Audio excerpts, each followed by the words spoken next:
안녕하세요. 고구마의 호변입니다. 안녕하세요. 고구마의 상균이 아저씨입니다. 엉클 상균. 엉클 상균. 야. 올해 들어 더 아저씨가 된 것 같아. 아, 아저씨죠. 머리가 자꾸 빠지는 것 같아 나. 부모님한테 물려받은 것 중에 가장 큰 자산이 아닌가. 정말 부럽습니다. 봄이 오고 제 머리도 좀 더 돋아났으면 아, 그랬으면 좋겠습니다. 좋겠습니다. 새싹이 자라나라 머리만해. 자라나라 자라나라. 오늘 사연 한번 소개해 주시겠어요? 네, 이드님이 보내주신 사연입니다. 클릭 한 번에 송금 실수를 한 적이 있어요. 다행히 최근 거래 내역에 있던 친구에게 잘못 보내서 놀림과 함께 또 놀리면서 돈을 돌려받았는데 생면부지 남이었다면 받을 수 있었을까 싶더라고요. 이런 실수를 했을 때 돌려받을 수 있나요? 아마 그 이든님이 네. 2019년 8월에 열렸던 저희 팬미팅 때 네. 아마 그분이신 것 같은데 맞아요. 바보 같은 짓을 했네요. 네. 우리 팬분께서. 우리도 놀려주자. 차고 송금 해본 적 있어요? 전 해본 적은 없어요. 저도 한 번도 없거든요. 그죠. 왜냐면 내 피 같은 돈 보낼 때 얼마나 손 덜덜 떨면서 다시 한번 확인하고 그 다음에 계좌번호 한 번 더 확인하고. 과거에는 이제 일단 아이디 로그인해야 되고 금액 누르고 상대방 계좌번호 누르고 계좌 비밀번호 누르고 본인에서 번호 누르고 보안 카드 누르고 해서 여러 가지 절차가 있었는데 요새는 좀 거의 원터치로 엄청 간소해졌더라고요. 일정 금액 이하는 그냥 뭐 지문 인식이라든가 페이스 아이디로 어. 돼버리고. 2019년도에 차고 송금이 몇 건이었는지 아세요? 15만 8천 건인데 15만 8천 건. 3,200억. 3,200억. 어떤 생각을 했냐면요. 네 계좌로 들어왔으면 좋겠다. 아니죠. 주사건들을 다 나한테 맡겼으면 박리담회를 쳐서 했어도 이게 얼마야?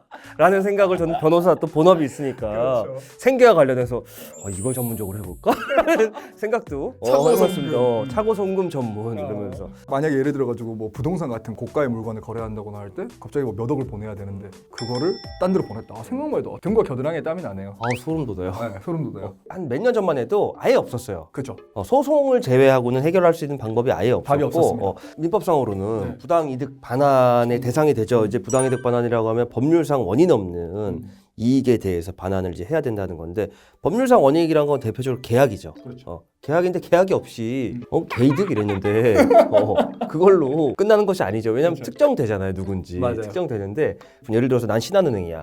근데 상대방 국민은행이야. 음. 근데 그러면 이제 은행권 간에서도 이제 계좌 누군지는 찍히지만 다 이제 서로 알아보고 하는 과정에서 은행들이 좀 소극적이었어요. 그렇죠. 그리고 왜냐하면 한쪽의 말은 그런데 또 다른 쪽 말을 안 들어봤으니까. 이를테면 예를 들어가지고 제가 호변한테 실수로 뭐 100만 원을 보냈는데 이 은행 입장에서는 사실 둘 사이에 어떤 일이 있는지 알 수가 없으니까 실제 받을 돈이 간 걸 수도 그렇죠. 있으니까 뭐 지급을 다시 해주라고 하거나 반환을 직접 자기들이 개입해서 해주거나 못하는 거죠. 내가 사용한 주거래 은행에서 거래 상대방에게 통지는 해줬어요. 통지를 해주고 그거에 대해서 이제 반환을 요청하는데 해주는 게 어떠냐라고 했는데 대부분의 사람들은 해주는 게 정상이지. 해주거든요. 어.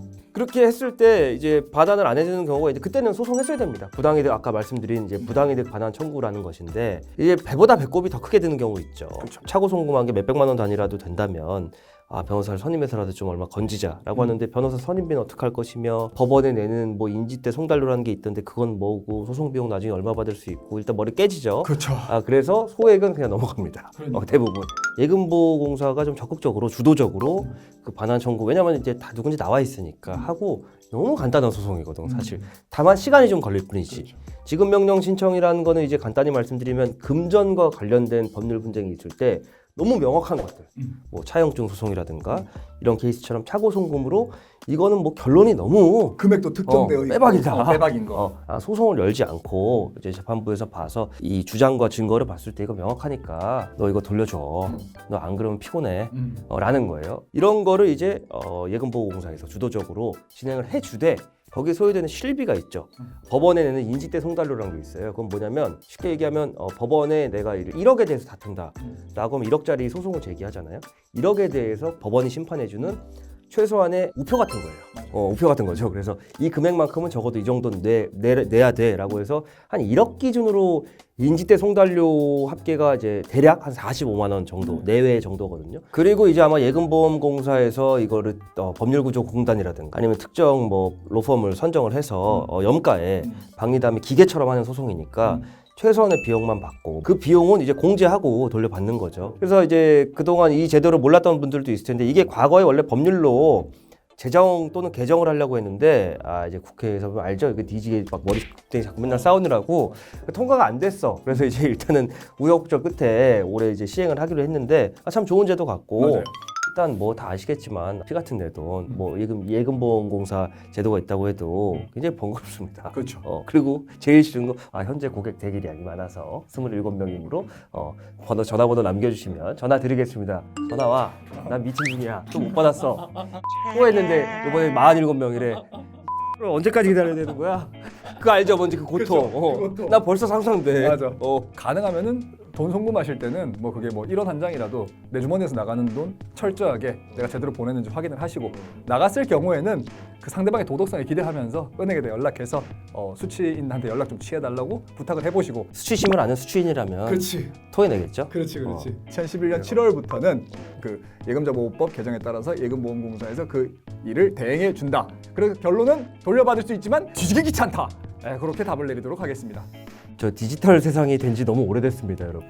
그러니까 불로소득으로 꿀꺽할 생각 하지 마시고 재수 없으면 뒤에 소송도 하고 이것도 당하니 금팔찌차니까 이런 거 보이죠? 이런 색깔로 철컹철컹 이거 메이드 인 국가. 네, 정부에서 나오는 거 있거든. 이거 잘 안 풀리는 거. 잘 안 풀려. 그럴 수도 있어요. 움직일수록 아파. 그러니까 좀 이렇게 서로 원만하게 웃으면서 사는 그런 세상 됐으면 좋겠고 다음 시간에 더욱 수치스러운 소식으로 돌아오는 너무 수치스러워. 빨리 끝내고 싶어요. 빨리 끝내요. 알겠습니다. 돌아가고 있습니다. 자, 감사합니다. 네, 감사합니다. 구독, 좋아요 부탁해요. 네, 제발요. 수치스러웠으니까.